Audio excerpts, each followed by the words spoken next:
निकाल लांबला, धाकधूक वाढली. नमस्कार, मी अक्षय जागीरदार आणि आपण पाहत आहात सकलम. नगर परिषद आणि नगरपंचायतींच्या निवडणुकांमध्ये आज उत्साहाने मतदान पार पडले. उद्या अपेक्षित असलेल्या मतमोजणीबाबत राजकीय नेत्यांमध्ये आणि कार्यकर्त्यांमध्ये उत्सुकता असतानाच सकाळी नागपूर खंडपीठाचा आलेला निर्णय धडकला आणि निवडणूक प्रक्रियेत मोठी घडी बसली.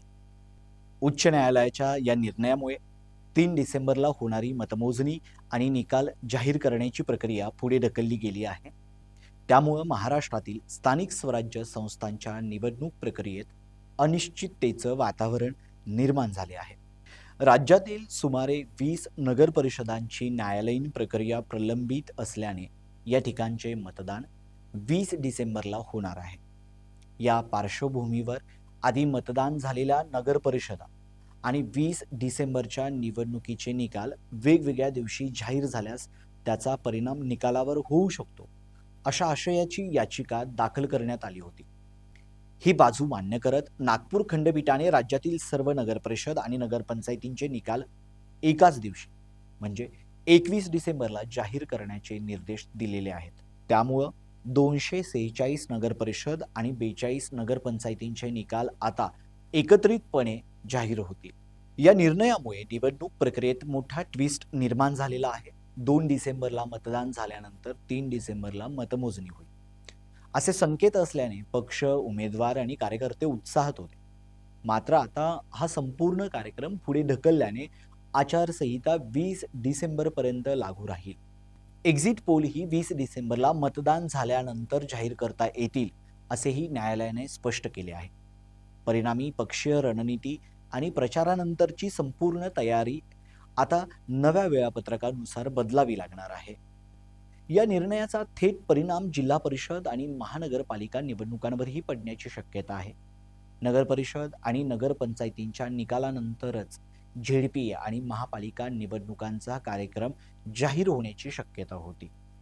मात्र निकाल पुढे ढकलल्यानंतर पुढील मोठ्या निवडणुकींच्या वेळापत्रकावरही प्रश्नचिन्ह निर्माण झाले आहे.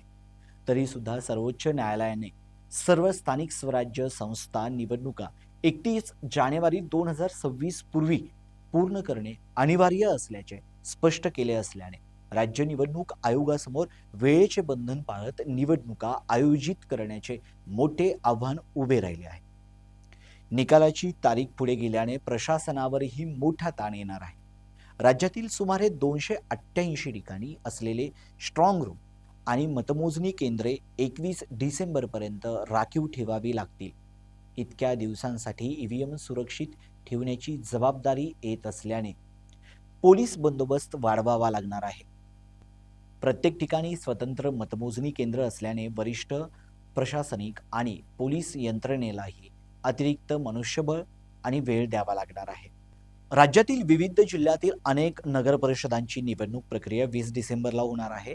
यात पुणे जिल्ह्यात बारामती, साताऱ्यात फलटण व महाबळेश्वर, यवतमाळमधील दिग्रज, पांढरकवडा आणि वणी, सोलापूरमधील मंगळवेढा, अहिल्यानगर जिल्ह्यातील कोपरगाव, देवळाई, नेवासा आणि पाथर्डी, चंद्रपूरमधील घुगुस, अमरावतीतील अंजनगाव, सुरजी आणि रेणापूर, ठाण्यात अंबरनाथ, नांदेडमधील मुखेड आणि धर्माबाद, वाशिममधील वाशिम व रिसोड तर अकोल्यातील बाळापूरचा समावेश आहे.